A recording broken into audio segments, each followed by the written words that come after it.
नमस्कार, आप देख रहे हैं न्यूज रूम लाइव और मैं हूं आपके साथ विभा उपाध्याय। बुलेटिन की शुरुआत इस वक्त बड़ी खबर के साथ। खबर कटिहार से आ रही है, जहां पर रजिस्ट्री ऑफिस के रजिस्ट्रार के कई ठिकानों पर छापेमारी इस वक्त की जा रही है। आय से अधिक संपत्ति के मामले में यह बड़ी कार्रवाई इस वक्त होती हुई रजिस्ट्रार के ठिकानों पर एक के बाद एक छापा। जय कुमार के ठिकानों पर यह छापेमारी की जा रही है। निगरानी की टीम ने छापा मारा है रजिस्ट्रार के आवास पर। निगरानी की टीम की तरफ से यह कार्रवाई इस वक्त हो रही है। रजिस्ट्रार हैं जय कुमार, जिनके ठिकानों पर यह कार्रवाई इस वक्त छापेमारी के तौर पर हो रही है। तेजा टोले में भाड़े के मकान पर जय कुमार रहते हैं, लेकिन उनके कई ठिकानों पर इस वक्त ये बड़ी कार्रवाई निगरानी की टीम की तरफ से की जा रही है। कटिहार के रजिस्ट्रार हैं ये, जिनके तमाम ठिकानों पर इस वक्त ये बड़ी कार्रवाई निगरानी की टीम की तरफ से की जाती हुई। तो ये बड़ी खबर इस वक्त आपको बताते चलें। निजी आवास पर निगरानी विभाग के छापेमारी चल रहा है। स्थानीय सहायक थाना पुलिस भी है। हालांकि भीतर भी छापेमारी का कार्य जारी है। और बताते चले, जो रजिस्ट्रार जय कुमार इससे पहले पूर्णिया में रहे हैं। और जो अभी सूत्र के हवाले से खबर है, डीएसपी रैंक के इंस्पेक्टर रैंक के अधिकारी हैं और उनके द्वारा ये जो छापेमारी जारी है। अभी तक भीतर की कोई तस्वीर नहीं आ पाया है, लेकिन सूत्र के हवाले से खबर है जो जय कुमार है पूर्णिया में भी रहे और कई इस तरह के दस्तावेज जो इसमें शंका पैदा होता है उस पर गहराई से जांच चल रहा है। फिलहाल ये जांच सहायक थाना क्षेत्र के तेजा टोला स्थित जो आवास है उस पर जारी है। और हो सकता है चंद घंटों में ऐसे कई दस्तावेज है जो बिहार के हाल के दिनों में जो रजिस्ट्री से जुड़े हुए जो गड़बड़ी है उसका पोल खोलने में सहायक हो। सुब्रत, न्यूज़ 18 कटिहार। तो देखिए किस तरीके से सहायक थाना के तेजा टोला में इस वक्त एक छापेमारी की जा रही है। रजिस्ट्रार के ये ठिकाने, जिसमें जय कुमार के तमाम ठिकानों पर कार्रवाई इस वक्त होती हुई टीम निगरानी की मौजूद है, जहां पर एक एक दस्तावेज को खंगाला जा रहा है। बताया जा रहा है कि आज से अधिक संपत्ति के इस मामले में ये बड़ी कार्रवाई निगरानी की टीम की तरफ से लगातार शिकायतें मिल रही थी, जिसके बाद इनके ऊपर ये दबिश दी गई और अब निगरानी की टीम की तरफ से कार्रवाई इस वक्त होती हुई सहायक थाना के तेजा टोला में।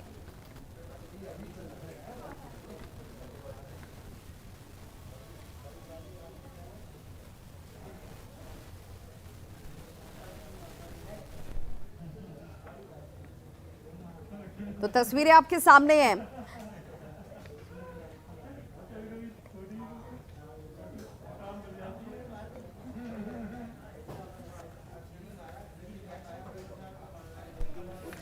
और देखिए नालंदा की तस्वीर अब आपको दिखाने जा रहे हैं, जहां पर शादी समारोह के दौरान जब जश्न का माहौल होता है, उस जश्न के माहौल में तमंचा कैसे लहराया जा रहा है। सीधे तौर पर कानून की धज्जियां उड़ाई जाती हैं।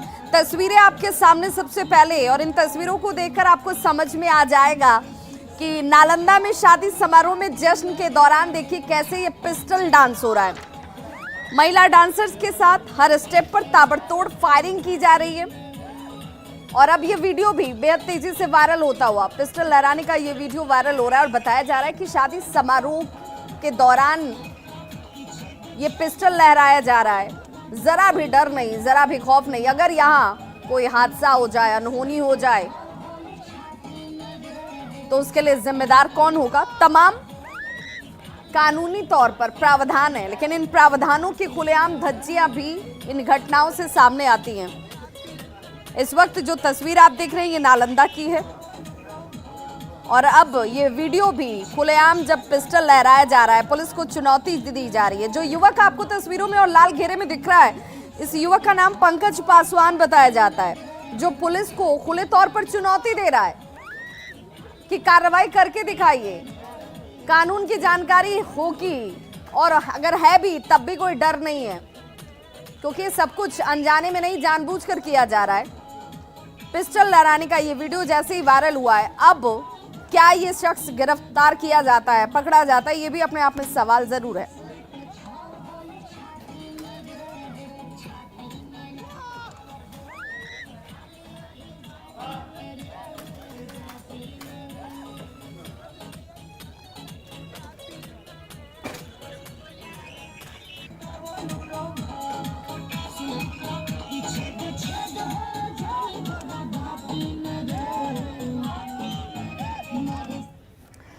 और चलिए अगली खबर दरभंगा से हम आपको दिखाते हैं, जहां पर गालीबाज वीडियो, जी हाँ ये इसलिए कहा जा रहा है क्योंकि वीडियो साहब तमाम मर्यादाओं को भूल गए।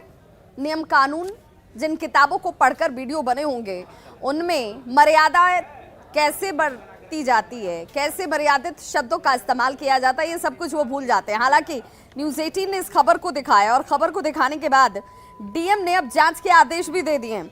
डीएम ने कहा कि अलीनगर के वीडियो पर अमर्यादित शब्द बोलने का वीडियो मेरे संज्ञान में अब आ चुका है। ये कही जा रहा है कि सभ्य समाज में इस तरह के शब्दों का इस्तेमाल नहीं होना चाहिए। अगर इसकी वीडियो में तमाम चीजें जो दिख रही हैं, सत्यता अगर उसमें पाई जाती है तो इस पर कानून सम्मत तमाम कार्रवाइयां वीडियो के ऊपर होंगी। अधिकारियों से इस तरह की भाषा की तो बिल्कुल उम्मीद नहीं की जाती है। जांच के आदेश दिए गए हैं, अब इंतजार किया जा रहा है कि जांच रिपोर्ट क्या कहती है। नियमानुकूल कार्रवाई की बात जो कही जा रही है वो कार्रवाई किस रूप में होती है। अलीनगर प्रखंड के विकास पदाधिकारी रघुवर प्रसाद अलीनगर के ही वार्ड संख्या 13 में पहुंचे थे। स्थानीय जनता के साथ स्वच्छ गांव हमारा गौरव कार्यक्रम के तहत स्वच्छता को लेकर लोगों को जागरूक करना था। लेकिन जरा देखिए, जागरूक करने के दौरान जिन शब्दों का वो इस्तेमाल कर रहे हैं वो आपको सुनाया भी नहीं जा सकता है। ये अधिकारी हैं, किस तरह की शिक्षा इन्होंने खुद ग्रहण की है, इस पर भी सवाल उठता है। क्योंकि जिस तरीके की भाषा का ये इस्तेमाल कर रहे हैं वो भी महिलाओं की मौजूदगी में, इनके ऊपर ही ये सवाल। हालांकि देखिए, हर घटना की तरह इस घटना में भी वीडियो साहब कह रहे हैं कि टेक्नोलॉजी का इस्तेमाल कर लिया गया और इसीलिए उनके शब्दों को बदल दिया जा रहा है। आने के लिए शुरू करेंगे कि हम चलाएं, ठीक है। इसलिए सीढ़ी बना के रख लीजिएगा, मैं आपको शिक्षा दे रहा हूँ। कुछ होने जाने वाला नहीं है। अभी तो इतना आदमी है तो खिल्ली उड़ाता है, वो आदमी रहेंगे तो खिल्ली उड़ा देगा। शिकायत प्राप्त हुई है उनके द्वारा अमर्यादित शब्द प्रयोग किए जाने के संबंध में। उसमें हम लोग जांच करा करके नियमानुकूल कार्रवाई करेंगे। सर, एक सामाजिक और मर्यादित शब्दों का प्रयोग अधिकारी के नाते किया जाना चाहिए था। अगर उसका प्रयोग नहीं किया जाता है तो समाज में भी अच्छा संदेश नहीं जाता है। मैं इस पे जांच करा करके जो नियमानुकूल होगा उसकी कार्रवाई सुनिश्चित करूँगा। और देखिए, अब से पहले चूहों को लेकर के कई बार खबरें आपने देखी होंगी कि चूहे जो हैं बांध काट देते हैं, बाढ़ चूहों की वजह से आ जाती है। अब चूहे जो हैं वो नाली जाम की समस्या के लिए भी जिम्मेदार हैं। नगर परिषद के अधिकारी ये कह रहे हैं कि देखिए, चूहों की वजह से ये हालात बने हैं, इसके पीछे कर्मचारियों का कोई दोष नहीं है, अधिकारियों की इसमें लापरवाही नहीं है। काम को लेकर जो सजगता होनी चाहिए, वो गंभीरता होनी चाहिए, वो नहीं है। लेकिन सवाल इनसे जरूर ये पूछा जाना चाहिए कि हर महीने शहर की साफ सफाई के लिए 72 लाख रुपए जो खर्च किए जाते हैं, आखिर उसका इस्तेमाल ये कैसे करते हैं? क्योंकि नवादा के लोग जाम की समस्या से, नाली जाम की समस्या से परेशान हैं। दुर्गंध, बदबू, इसी बीच रहने को विवश, यानी कि बीमारियों को सीधे तौर पर आमंत्रण दिया जाना। लेकिन ये अधिकारी ये कह रहे हैं कि भाई हमसे नहीं, चूहों का समाधान निकालिए। हालात का जायजा लिया अनिल विशाल ने। 72 लाख रुपए का टेंडर है नवादा नगर परिषद के द्वारा दिया गया है जिस संस्था को साफ सफाई के लिए, लेकिन साफ सफाई के नाम पे जीरो है। कई लोग हमारे व्हाट्सएप पे भेजे हैं, फोटो भेजे हैं, गोला रोड से, अंसार नगर से, यहाँ कहीं साफ सफाई नहीं हो रहा है। पैन नाला होने के कारण लोगों के द्वारा कूड़ा कचरा डाल दिया जाता है, जिसमें प्लास्टिक होती है, थर्मोकोल होते हैं, थर्मोकोल का प्लेट होता है, गिलास होती है। तो मैं अपने इस माध्यम से लोगों से अपील भी करना चाहूँगा कि कृपया नाले में जो है ऐसी कोई सामग्री नहीं डालें जिससे कि नाले में पानी का बहाव में समस्या है। बिहार में कई कारणों के पीछे की वजह चूहे को बताया गया है, चाहे थानों के मालखाने से शराब का गायब होना हो या सरकारी कार्यालयों से जरूरी दस्तावेज का। इन सभी जगहों पे चूहे को जिम्मेदार बताया गया है और नए मामले में एक बार फिर से चूहे को जिम्मेदार बताया गया है। जी हाँ, ताज़ा मामला नवादा से है, जहाँ नगर परिषद के अधिकारियों के द्वारा यह बताया गया कि नालियाँ जो जाम रहती है उसके पीछे का वजह चूहा है। हालांकि इस पर जिलाधिकारी ने कड़ी आपत्ति दर्ज कराते हुए नगर परिषद के अधिकारियों को कड़ी फटकार लगाई और मानसून से पूर्व सभी नालियों को साफ करने की कड़ी हिदायत दी। मगर तस्वीर आप देख सकते हैं कि अभी भी नवादा का जो अधिकांश हिस्सा है वो नालियाँ जो है वो पूरी तरह से भरी रहती है और मानसून में तो इसके हालत जो है और भी ख़राब हो जाते हैं। तो कहीं ना कहीं एक बार फिर से अधिकारी जो हैं वो चूहे को एक ढाल बनाकर अपने आप को बचाने का काम कर रहे हैं। अनिल विशाल, न्यूज़ 18 नवादा। और हॉकी से जुड़ी हुई इस वक्त एक बड़ी खबर सामने आ रही है, जिसमें हॉकी झारखंड की टीम ने तमिलनाडु के ऊपर जीत दर्ज की है। और बड़ी जीत ये इस मायने में क्योंकि 13-0 से हॉकी झारखंड की टीम ने तमिलनाडु को हरा दिया है। शानदार जीत हॉकी झारखंड की तरफ से। खेलो इंडिया यूथ गेम्स U18 में झारखंड की ये बड़ी और शानदार जीत। हरियाणा के पंचकुला में यूथ गेम्स का आयोजन किया गया, जिसमें हॉकी झारखंड की टीम ने तमिलनाडु पर शानदार जीत दर्ज की है।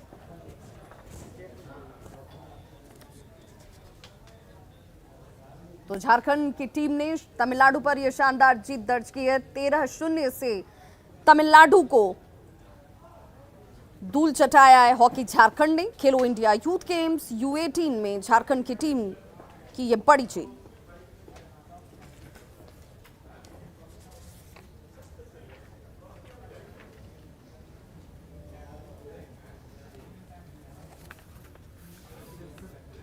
खाद को लेकर हर बार बिहार के किसान जो हैं वो परेशानियों का सामना करते हैं, लेकिन इस बार खरीफ फसल को लेकर खाद का आवंटन केंद्र सरकार की तरफ से बिहार को सबसे ज्यादा किया गया है। यानी कि अब किसानों को खाद को लेकर कोई समस्या ना हो, इसे वक्त से पहले दुरुस्त करने की या इसे लेकर आवंटित करने की बड़ी कोशिश इस वक्त सरकार की तरफ से की गई है। ऐसे में किसानों को बड़ी राहत जरूर मिलेगी। आपको याद होगा कि खाद को लेकर, खाद और यूरिया की किल्लत को लेकर किसान किस कदर परेशान नजर आए थे।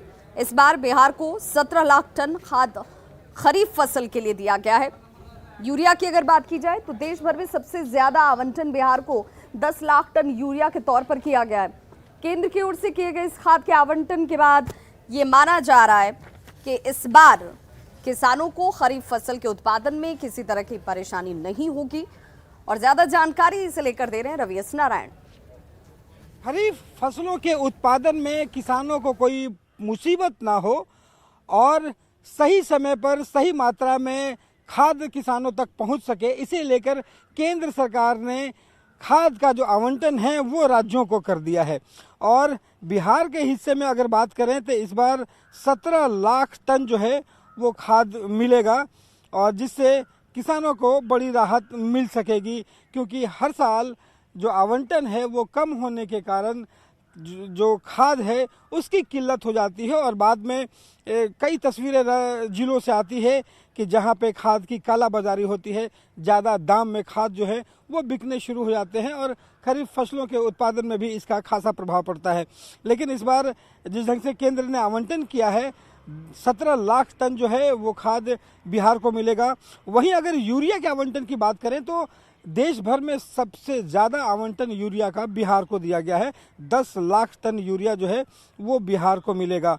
और उसी ढंग से अगर बात करें तो 3 लाख टन DAP की आपूर्ति जो है वो बिहार से सरकार को की जाएगी। वहीं 2 लाख टन NPK और 1 लाख टन MOP जो है वो बिहार को मिलेगा।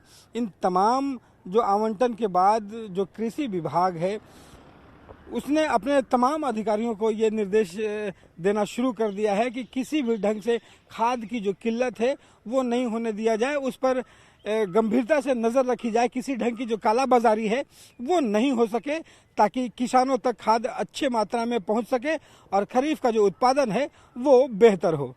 कैमरा पर्सन मनीष जुनेजा के साथ रवि एस नारायण, न्यूज़ 18 पटना। और गोपालगंज पहुंचे कृषि मंत्री अमरिंदर प्रताप सिंह ने कहा कि जो सरकार की तरफ से MSP तय किया गया था गेहूं को लेकर वो प्रति क्विंटल 2000 रुपए था, लेकिन इस बार किसानों को बाजार में ही 2200 से लेकर 2300 रुपए प्रति क्विंटल गेहूं के दाम मिल चुके हैं। किसानों के लिए बड़ी राहत, किसानों को फायदा हुआ। और ऐसी परिस्थिति में किसान राज्य खाद्य निगम क्यों अपने गेहूं को बेचेंगे, इसीलिए जब उन्हें ये मुनाफा हुआ है तो इस पर भी राज्य सरकार संतुष्ट नजर आ रही है। गेहूं की उससे ज़्यादा कीमत बाजार में हो गई। 2200-2300 रुपये क्विंटल गेहूं, जहां 2000 MSP था उसका 2000 रुपये क्विंटल, तो क्यों किसान देंगे सरकार को? सरकार ने बेचा और सरकार को खरीदना भी नहीं था। सरकार का MSP देने का तो यही उद्देश्य है कि गेहूं की खरीदारी भी हो जाए और बाज़ार में एक खरीदार सबसे पहले आ जाए कि अब जिसको लेना है किसान से गेहूं इसके ऊपर ले। और अब बात करते हैं शहनवाज हुसैन की। जी हाँ, उन्होंने सीधे तौर पर भागलपुर में ये कहा कि 8 जून का इंतजार कीजिए। 8 जून ये वो तारीख है जब नई उद्योग नीति, नई टेक्सटाइल नीति की बात कर लीजिए या फिर लेदर नीति की बात कर लीजिए, उसे शुरू किया जाएगा और इसका उद्घाटन जो है विधिवत तरीके से बिहार के मुख्यमंत्री नीतीश कुमार करते हुए नजर आएंगे। भागलपुर में मौजूदगी थी सैयद शाहनवाज हुसैन की, जो कि उद्योग मंत्री हैं, और उन्होंने इस जानकारी को सामने रखा जिसमें 8 जून को ही टेक्सटाइल इन्वेस्टर्स मीट का आयोजन किया गया है, जिसकी जानकारी वो देते हुए नजर आए। टेक्सटाइल पॉलिसी कैबिनेट से पास हो चुकी है। बिहार देश का पहला ऐसा राज्य है जो इस पॉलिसी को लेकर आने वाला है और इसके तहत 10 करोड़ तक के कैपिटल सब्सिडी का लाभ उद्योग लगाने वाले लोगों को हासिल होगा। बिहार छोड़कर बाहर गए कारोबारियों से भी वापस बिहार में आकर कारोबार करने की, अपने कारोबार को स्थापित करने की अपील करते हुए उद्योग मंत्री सैयद शाहनवाज हुसैन नजर आए। वो लोग यहाँ से चले गए थे बनारस लालटेन युग में, उनसे मैं कह रहा हूँ अब तो लौट के आओ बिहार में, अब तो लौट के आ जाओ भागलपुर में। उनसे भी अपील कर रहा हूँ। और जो 8 तारीख को फंक्शन होगा उसमें जो बिहार से टेक्सटाइल वाले छोड़कर चले गए थे भागलपुर वाले, उनको भी बुलाएंगे। और देखिए, दरभंगा में बिहार का दूसरा सॉफ्टवेयर टेक्नोलॉजी पार्क बनकर पूरी तरह से लगभग तैयार हो चुका है। अब जब ये पार्क बनकर तैयार हो चुका है तो इसका सीधा लाभ या इसका उपयोग और इस्तेमाल जो है वो लोग कर पाएंगे। ये भी अपने आप में महत्वपूर्ण हो जाता है। पटना के बाद बिहार का ये दूसरा आईटी पार्क होगा। वर्क फ्रॉम होम करने वाले आईटी इंजीनियर यहाँ आकर काम कर पाएंगे, रोजगार के अवसर बढ़ेंगे। तो वहीं पर आईटी पार्क खुलने से क्षेत्र के विकास को भी एक नया पंख लग जाएगा, जिसका फायदा आईटी सेक्टर से जुड़े छात्रों को हासिल होगा। और इसी साल अक्टूबर-नवंबर तक उद्घाटन करने की बात भी कही जा रही है। तकरीबन 10 करोड़ की लागत से 10,000 स्क्वायर फीट में ये भव्य बिल्डिंग जो है वो निर्मित हुई है, इसका निर्माण किया गया है और भवन का निर्माण लगभग पूरा हो चुका है, जिसके उद्घाटन का इंतजार किया जा रहा है। जो बताया जा रहा है कि तकरीबन अक्टूबर-नवंबर के आसपास इसका उद्घाटन भी हो जाएगा। इसे अंतिम रूप अब दिया जा रहा है और निर्माण के इस इलाके से अब जो स्थानीय लोग हैं वो काफ़ी खुशी जाहिर कर रहे हैं कि उनके इलाके का विकास होगा, लोगों को रोजगार हासिल होगा, जिसकी ज़रूरत सबसे ज़्यादा है। इस दरभंगा के अंदर अभी STPI सेंटर बिल्कुल बनकर तैयार होने वाला है। अक्टूबर-नवंबर के पहले उसको हम लोग जनता को सुपुर्द करने वाले हैं, जिस पर्पज़ से उसको बनाया गया है। स्टार्टअप्स को एक नई जगह मिलेगी। STPI पार्क है और ये लगभग जो है आपको 9 करोड़ 28 लाख कुछ रुपए का ये प्रोजेक्ट है और ये इसको बना के हम लोग जो है आपको अक्टूबर तक लास्ट जो है फाइनल दे देंगे। ITI में जो सॉफ्टवेयर टेक्नोलॉजी जो यहाँ के छात्र बाहर जाते थे पढ़ने के लिए, उनको अब बाहर जाने की आवश्यकता नहीं है। इस इलाके के खासतौर पर अगल बगल के 2, 4, 10 जो ज़िले हैं उन्हीं के छात्रों के लिए ये सॉफ्टवेयर पार्क बनने से बहुत बड़ा फायदा होने जा रहा है। लोग सासाराम में स्वास्थ्य सुविधाएं किस कदर बदहाल हैं, उसकी एक तस्वीर हम आपको दिखाते हैं। जिस अस्पताल में मरीजों को ये उम्मीद होती है कि वहां पर वो पहुंचेंगे, सुरक्षित हाथों में होंगे, उन्हें सही और समुचित इलाज मिलेगा, उन्हें एक नया जीवन हासिल होगा। अगर उस अस्पताल में डॉक्टर इलाज अगर आपका मोबाइल की रोशनी में कर रहे हो तो एक बार को शंका जरूर होगी कि क्या सही इलाज हो रहा है, सब कुछ ठीक है। ये सवाल इसलिए क्योंकि यहाँ ये एक दो दिन की बात नहीं है। अक्सर यहाँ ये हालात होते हैं कि बिजली चली जाती है, लाखों रुपए खर्च करके जनरेटर भी लगा दिया गया, लेकिन इसके बावजूद ये जनरेटर काम नहीं करते हैं। बड़े बड़े दावे हैं स्वास्थ्य व्यवस्था को मजबूत करने के लिए, लोगों तक सुविधाएं पहुंचाने के लिए, लेकिन ये दावे ग्राउंड पर, धरातल पर नजर नहीं आते हैं। ये तस्वीर जो आप देख रहे हैं ये सासाराम की है। स्वास्थ्य सुविधाएं बदहाल स्थिति में दिखती हैं। सामान्य वार्ड को छोड़ दीजिए, ट्रॉमा सेंटर जहां पर हर व्यवस्था चौकस और मुकम्मल होनी चाहिए, वहां पर भी मोबाइल की रोशनी में इलाज हो तो फिर क्या कहेंगे। कट रहा है, आ रहा है जनरेटर चालू करने के दौरान पता नहीं क्या दिक्कत आ गया, एमपीबी मार के जा रहा है। अच्छा जी सर। थोड़ी परेशानी तो हो रही है, मिस्त्री बुला कर दिखाना पड़ेगा।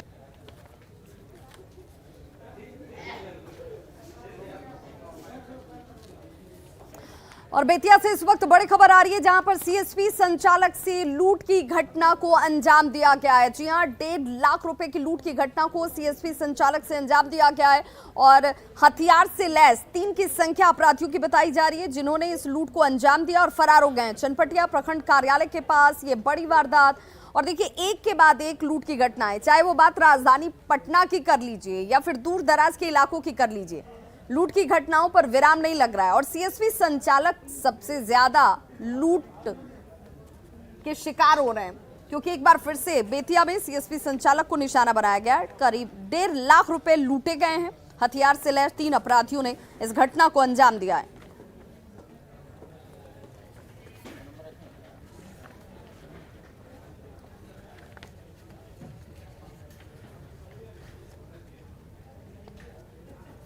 तो ये बड़ी खबर इस वक्त है, सीएसपी संचालक से लूट की घटना। 1.5 लाख रुपए सीएसपी संचालक से लूटे गए हैं। बेतिया से बड़ी खबर, करीब 1.5 लाख रुपए की लूट और एक बार फिर से कानून व्यवस्था ही सवालों के घेरे में है।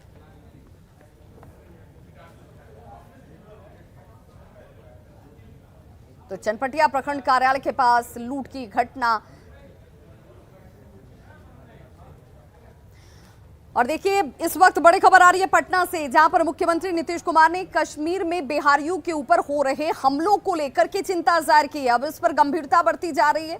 एक बार फिर से इसे लेकर के सवाल उठने लगे हैं कि कैसे और क्यों ना इन्हें रोका जाए, आतंकियों को कैसे मुंहतोड़ जवाब दिया जाए। अब इसे लेकर के मुख्यमंत्री नीतीश कुमार जो है बिहार सरकार की नजर बनी हुई है, ये कहते नजर आए पीड़ितों को हर संभव मदद दी जाएगी, राज्य की ओर से ये मदद उन तक पहुंचाई जाएगी। अधिकारियों को इस बाबत निर्देश भी दे दिए गए।